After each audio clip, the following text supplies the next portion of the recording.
skips. I guess I'm the only thing standing between you and your diplomas. Thank you for allowing me to be part of your commencement.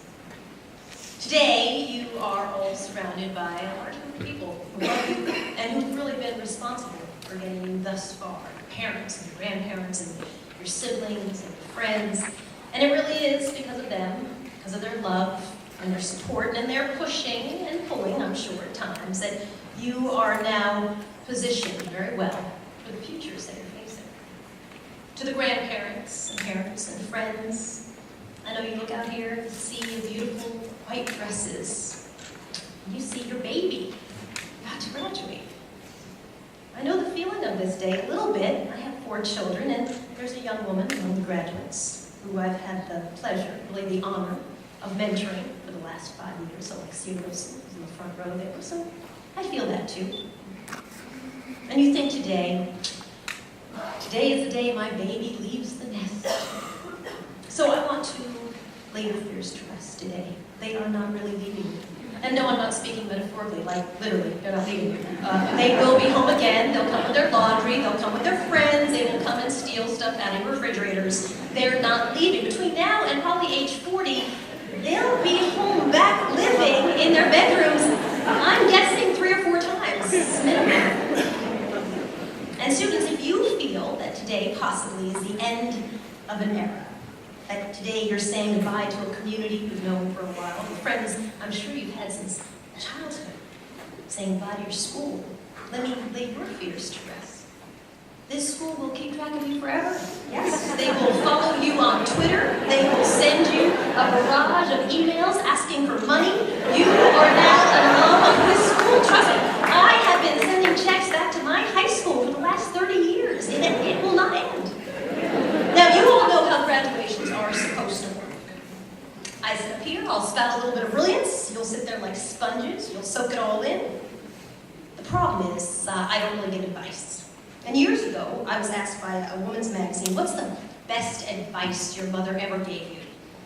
And I have to tell you, my mother, who was an immigrant from Cuba, is a kind of like a tough nut mom. So I said, I think that's a really bad question. So I'm not going to tell you. And they said, no, we're going to do it in our Mother's Day issue. The best advice your mother ever gave. I said, okay, well, my mother's best advice was, most people are idiots. I'm sorry, sister. That's what she said. So the editor, we're on the phone. She stopped and she said, I'll call you back. Never heard of it. But it was true. This was great advice. Because what you will discover as you leave Ursuline and you head off to college is that many people will spend their lives and part of yours telling you what you cannot do, what you should not do, what you will never be able to accomplish. They'll tell you why your ideas are not going to work, why you're going to fail at something that you haven't yet tried. Her point was, they're idiots, and if you listen to them, you are one as well. My mother would not. She came to this country, as I said, from Cuba. My parents are both foreigners to this country. They met actually in 1958. My mother is black and Cuban, and my dad is white and Australian. And they met in Baltimore, Maryland. They're both at Johns Hopkins University. And they met because they both went to daily mass. My mother would walk, and my father had a car, and so he would drive. And when he saw my mother, he would stop his car, because she was cute, and he would roll down the window, and he would ask her, would you like a ride to church? And she would say, no, thank you. Don't take a ride from a man you don't know well. Every single day. No, thank you. And then one day, she said yes. And in the car ride, they made a date to go on a date that night. And that night, every single restaurant they went to turned them away. Because my mother's black and my father's white. And in Baltimore, Maryland, in 1958, they could not eat together. They'd say to my father, you can come in, but to my mother, no. And certainly not together. And so after restaurant turned them away, my mother brought my father back to her apartment, and she's an incredible cook of Cuban food. And she made him dinner, and the whole point of telling that story was, see, girls, if you could cook, you could get a man. I like to say, stolen from a friend, I can't make it, but I can make it happen. My parents decided at the end of 1958 that they would get married. But interracial marriage was illegal in Maryland. state where they lived. And so they drove to Washington, D.C., and they got hitched, and then they drove back to Baltimore, and they lived illegally as a married couple. And when their friends said to them, whatever you do, don't have children, because biracial children will never make it in this world, I'm number 5 of 6. My parents were terrible listeners every single step of the way. It was that we learned from. Don't listen to other people's take on the life you want to live. My parents actually were excellent role models and not listening to anybody at all, so I won't give you advice today. I will tell you, though, what I have seen. What I have seen is that by not listening, you can figure out what your heart is telling you to do. In college, I was studying medicine. I was pre-med. And then I realized that telling stories was my passion, and I switched. And I started an internship at a TV station. And it kind of worked out. Now I travel the globe telling stories. Not taking advice means you'll break some boundaries, the walls that exist that make us feel like we're different from other people we meet. And given what I've learned in my career, whether it's covered tsunami, or Southeast Asia, or Hurricane Katrina here in New Orleans, or earthquakes in Haiti, everybody pretty much wants the same thing. We're much more alike, in fact, than we're different. As you head off to college, you need to break through walls that you think exist between people who don't look like you and don't act like you. Those walls don't have to exist.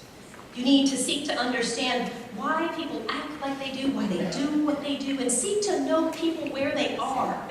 You don't always have to agree, but having a conversation is the only way to bridge a distance between understanding people.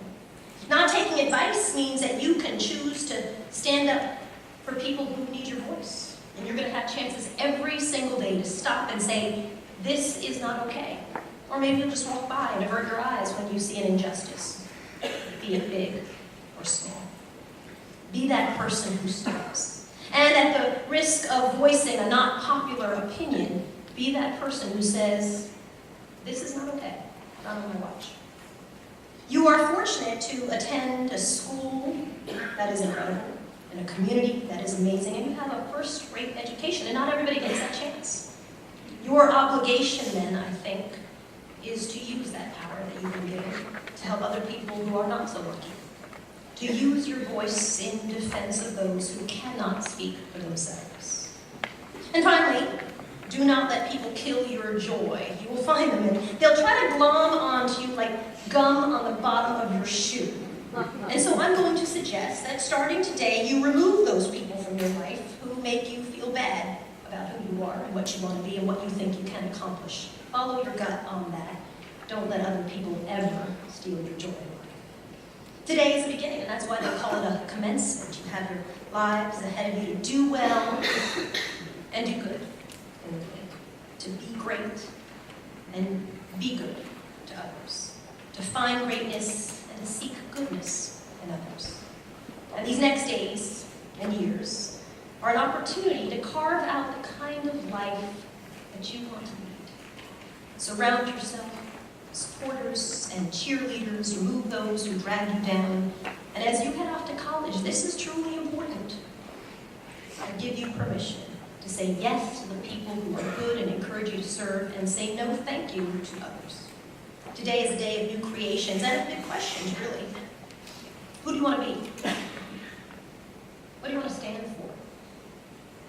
You've been positioned by this institution to do great things, but if you do them in the service of others, you will discover that selflessness is ultimately what makes you great.